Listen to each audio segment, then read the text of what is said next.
बिहार में भाजपा ने भी तय कर ली सीटें। चाचा, भतीजा, मांझी और कुशवाहा को बस इतने सीटों पर करना होगा संतोष। आइए खबरों को विस्तार से जानते हैं। उससे पहले अगर आप भी हमारे चैनल पर नए हैं तो चैनल को सब्सक्राइब कर ले, वीडियो पे प्यारा सा लाइक जरूर कर दें।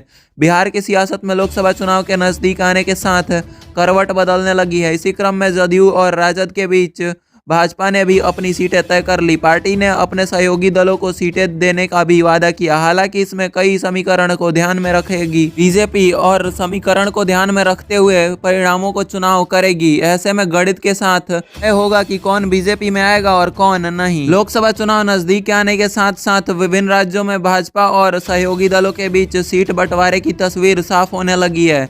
इस क्रम में भाजपा ने बिहार में नेतृत्व की भूमिका निभाते हुए 30 से अधिक सीटों पर लड़ने की तैयारी कर दी है। जाहिर है कि लोजपा के दोनों खेमों में साथ ही उपेंद्र कुशवाहा और जीतन राम मांझी के लिए 10 से कम सीटों पर संतोष करना होगा। दरअसल 2014 और 2019 दोनों लोकसभा चुनाव में भाजपा को पूर्ण बहुमत दिलाने में बिहार की अहम भूमिका रही थी।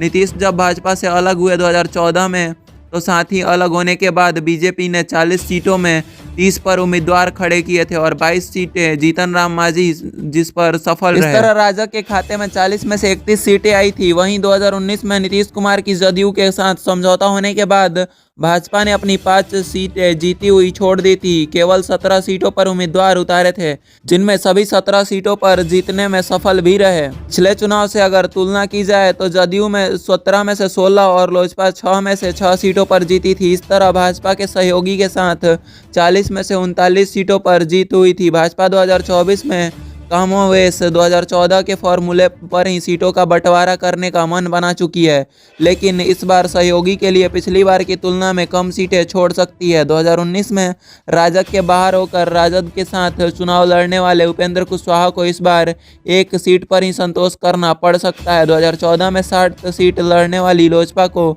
2019 में 6 सीटें मिली थी, लेकिन इस बार उनके सीटों की संख्या 4 या 5 हो सकती है। इसी तरह से जीतन राम मांझी की भी हमको भी एक सीट मिल सकती है। भाजपा के साथ वरिष्ठ नेता के अनुसार किसी भी स्थिति में पार्टी में 30 से कम सीटों पर चुनाव नहीं लड़ेगी। वरिष्ठ नेता के मुताबिक सहयोगी दलों को संदेश दिया गया है कि अधिक सीटों पर चुनाव लड़ने के बजाय अधिक से अधिक सीटों पर जीत का सुनिश्चित ध्यान रखें।